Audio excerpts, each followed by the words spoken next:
제75회 프랑스 칸 국제영화제가 현지 시간으로 지난 5월 28일 오후 폐막이 되었는데요. 올해 칸 영화제의 황금 종려상은 스웨덴의 루벤 웨스틀룬드 감독의 트라이앵글 오브 새드니스, 한국명 슬픔의 트라이앵글이 수상의 영예를 차지하였습니다.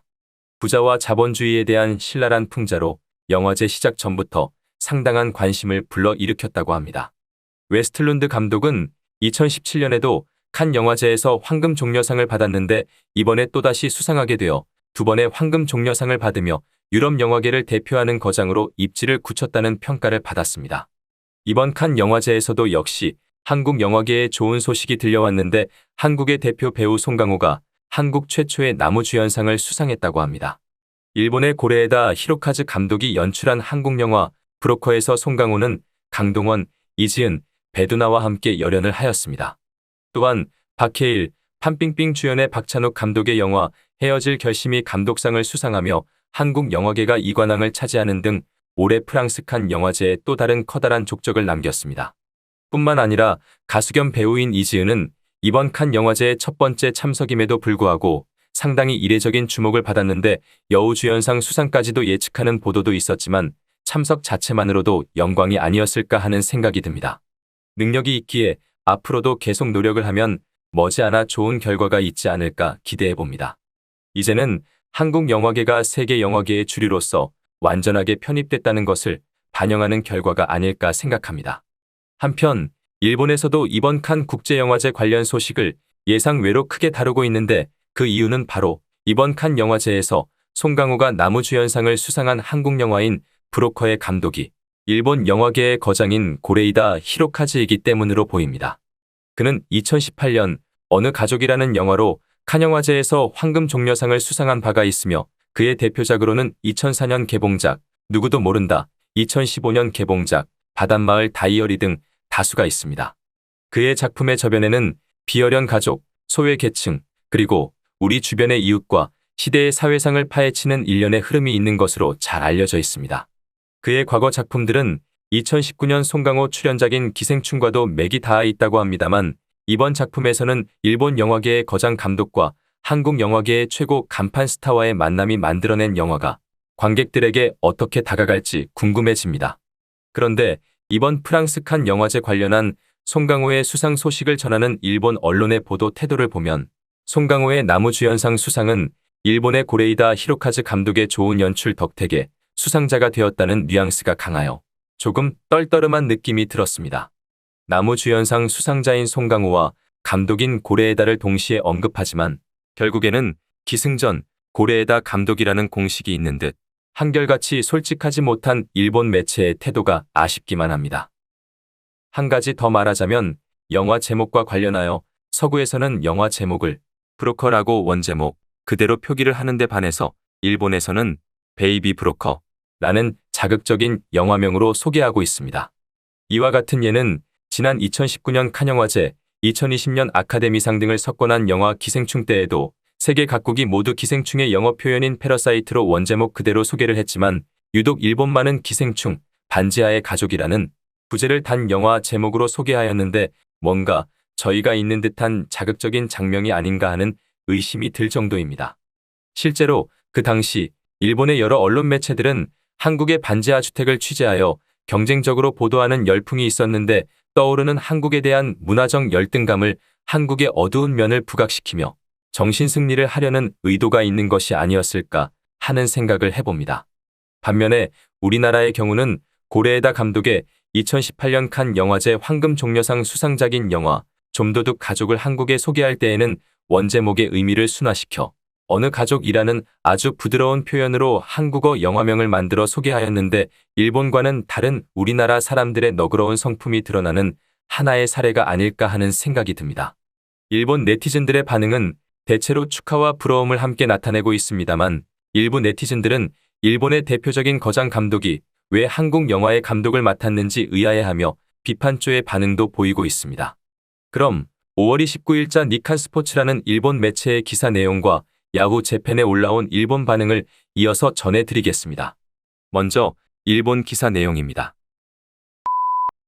베이비 브로커의 송강호, 한국 최초의 칸 영화제 나무주연상 수상. 위대한 고레에다 감독에게 감사. 최고 작품상인 황금종려상 수상은 실패. 제75회 칸영화제 시상식이 28일 한국 시간 29일 프랑스에서 열렸으며 경쟁 부문에 출품된 고레에다 히로카즈 감독의 첫 한국 영화 베이비 브로커에 주연으로 출연한 한국 배우 송강호가 한국 배우 최초로 나무주연상을 수상했다. 반면 고레에다 감독은 2018년의 영화 어느 가족, 원제목 좀도둑 가족 이후 4년 만에 두 번째 도전하는 최고상인 황금종려상 수상에는 실패했다. 송강호는 2019년 황금종려상을 수상한 한국 영화 기생충에도 주연으로 출연했지만 이 영화제의 나무주연상 수상은 처음이다. 기생충은 이듬해인 2020년 미국 아카데미상에서도 비영어 작품 최초로 작품상을 비롯해 감독상, 각본상, 국제장편영화상 등 사관왕을 차지했지만 개인상 수상은 없었다.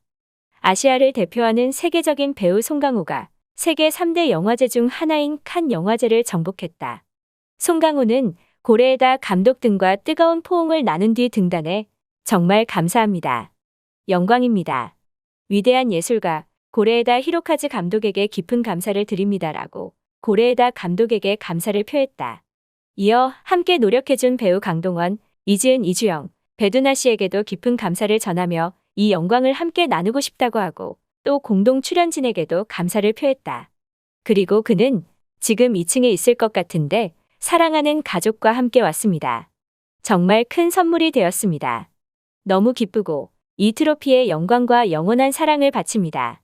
또한 많은 영화팬들에게 이 영광을 돌립니다라며 가족과 영화팬에 대한 사랑을 표현했다.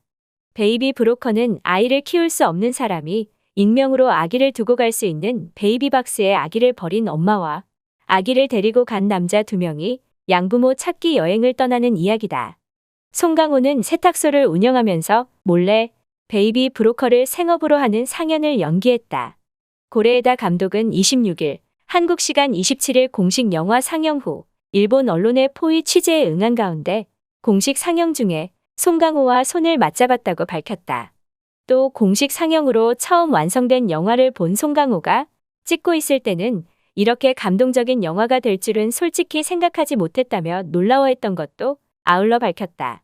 고레에다 감독은 또 각본 후반 3분의 1은 최종 시나리오를 완성하지 않고 촬영을 시작해 촬영 도중 쓴 각본을 배우진에게 넘겨 읽어준 뒤 논의하며 다듬었다고 설명했다. 이 가운데 송강호는 그때마다 와줘서 여기는 많이 좋아졌지만 여기는 이전의 것이 나는 더 좋다라는 굉장히 솔직한 소감을 4번 정도 반복해서 얘기해주는 등 각본에 대해서도 송강호는 자신의 의견을 제안했다고 고레에다 감독은 말한다. 그는 또 그렇게 해서 당도한 마지막 부분이라서 그 부분이 아마 잘 되지 않았을까 싶어요라며 송강호가 각본 작성에도 큰 힘이 됐음을 시사했다. 고레에다 감독 작품으로 나무주연상을 수상한 것은 2004년 영화 아무도 모른다에 14살 때 처음 주인공으로 출연해 일본인 배우 최초로 나무주연상을 수상한 야기라 유야 이후 처음이다. 또한 베이비 브로커는 황금종려상 수상에는 실패했지만 기독교계 단체가 뽑는 에큐메니컬상을 수상했다. 기사 내용은 여기까지이며 다음은 일본 반응입니다. 송강호 씨도 야기라 유야 씨도 아주 좋은 배우입니다. 하지만 고레에다 감독의 작품으로 수상했다는 것은 역시 고레에다 작품에 출연하는 것으로 배우의 재능이 발휘되고 배우의 연기를 더욱 돋보이게 해주는 연출 때문이 아닐까요? 두 번째 황금종려상을 놓쳤더라도 뭔가 흔적은 확실히 남겼을 겁니다. 송강호 씨는 굉장히 뛰어난 배우이고 굉장히 관심이 갑니다. 얼마 전 인터뷰에서 연기에 대해 질문을 받자 예를 들어 노숙자를 연기한다고 해서 더러운 모습을 하는 등 겉모습만을 흉내내는 것이 아니라 더러운 옷 등 외향적인 특징을 모두 걷어내고도 그를 노숙자로 만드는 본질을 파악해 그것을 연기에 활용한다는 식의 이야기를 했는데 매우 재미있는 접근이라고 생각했습니다. 이번 수상을 계기로 일본 매체는 그의 연기에 대한 자세나 기술에 관해서 보다 자세하게 인터뷰해 주셨으면 좋겠습니다. 송강호 작품은 실패가 없어요. 그런 느낌으로 매번 기대를 저버리지 않는 배우네요. 키가 크고 다리가 길고 늘씬해도 미남형은 아닙니다. 그렇지만 애수 있는 아저씨 역할에는 딱 제격입니다. 스크린에 어울리고 나이를 먹으면서 더욱더 매력적인 배우가 될 것 같습니다. 밀정이라는 영화에 치르미 타치고 씨가 출연했을 때 이런 역할을 잘 받아주셨다며 신사적으로 감사의 말씀을 했던 것이 생각납니다. 사회의 어둠을 다루는데 능숙한 감독과 인정미 넘치는 연기를 잘하는 배우로 암울해지기 쉬운 화제에 편안함을 주는 것은 아닐까요? 빨리 보고 싶습니다. 이제는 한국에서 영화 제작을 하는 것이 감독으로서 납득할 만한 작품을 세상에 내놓을 수 있는 것이겠죠. 일본보다 예산도 넉넉하고 영상 제작 능력도 높으며 배우의 연기력도 높고 세계 시장으로의 전파력도 있습니다. 일본의 우수한 감독이 한국에서 영화를 제작하는 이러한 흐름은 가속화될 것입니다. 혹시 넷플릭스 제작인가요? 한국 영상계의 비상을 느낀다. 일본 배우의 연기력, 감독, 원작력에서 뒤지지 않지만 일본 드라마나 영화는 목으로 바이돌만 기용해서 연기력을 살릴 공간이 없다. 영상과 음악에 관해서는 한국이 완패다. 일본은 얼굴만 비추면 좋다고 생각하는지 카메라 아트워크에 구애받지 않는다. 뮤직비디오도 그렇다. 겨우 음악에 관해서는 개선되는 것 같지만 영상은 대충 하는 태도가 변하지 않으면 계속 질 수밖에 없다고 생각한다. 멋지네요. 축하드립니다. 나라가 달라도 재능을 모아서 결과가 좋은 영화를 만들어준다면 영화를 좋아하는 사람들의 입장에서는 기쁘기 그지없습니다. 솔직히 말해서 일본 배우 중에 송강호 씨 같은 배우는 별로 없을 겁니다. 재밌는 각본이 적어서 그런가, 얼굴이 좋다든가 날씬하다든가 어떻든 간에 보다가 확 마음이 끌리는 배우가 일본에서도 늘어났으면 좋겠군요. 최근에 고레다 히로카즈 감독은 유명 배우 캐스팅에 의지하는 감독이라는 이미지밖에 없다. 아야세 하루카, 나가사와 마사미, 카호, 히로세 스즈 등 4명을 함께 출연시키면 영화가 흥행에 성공하는 것은 당연하다. 이번에도 한국의 유명세 때문에 수상한 것이지 작품상이나 감독상은 아니다. 다음은 영어권의 한 배우를 캐스팅해서 영화를 찍고 싶다고 한다. 우선 유명한 배우의 캐스팅에 의존하여 승부를 거는 식으로 보인다. 이 사람은 이제 무명 배우를 자신의 눈으로 골라서 작품을 만드는 일은 없을 것 같다. 송강호 씨, 마음에 파고드는 연기를 하는 배우인 것 같군요. 이번 뉴스를 보면서 송강호 씨의 영화 밀정에서의 일본과 한국의 이중간첩역을 떠올렸습니다. 그때 연기도 훌륭했습니다.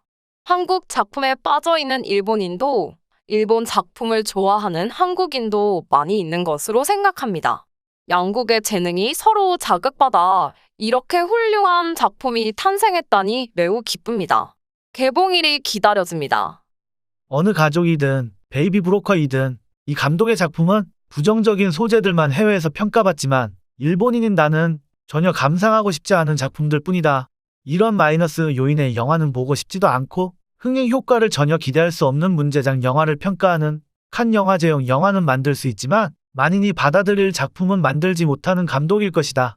즐거운 영화를 어떻게 만드는지 모르는 감독이다. 일본은 좀 인기를 얻게 되면 TV에 나오고 내친 김에 영화에도 나오지만 결국 모두 비슷한 연기로 차이가 없다. 한국은 예를 들어 송강호가 그렇지만 드라마에는 거의 나오지 않고 영화에 비교적 집중하는 배우가 많다. 그만큼 연기가 맛깔난다고 할까 깊이가 있다. 일본은 아이돌 소속사가 영화에도 간섭하기 때문에 점점 영화가 유치해진다고 할까 고등학교 학예회에서나 볼 수 있는 수준이다. 드라마는 한국 드라마 외에는 보지 않는다. 일본보다 훨씬 연기도 기술도 앞서고 있다. 등장인물 전원의 개성이 빛나고 연기도 잘한다. 반면 일본 드라마는 시청률 부진으로 경쟁하지 않기 때문에 수준이 너무 낮다. 나이가 많은 배우들만이 나오고 화면도 어둡고 낡아 시대 뒤떨어져서 정내미가 떨어진다.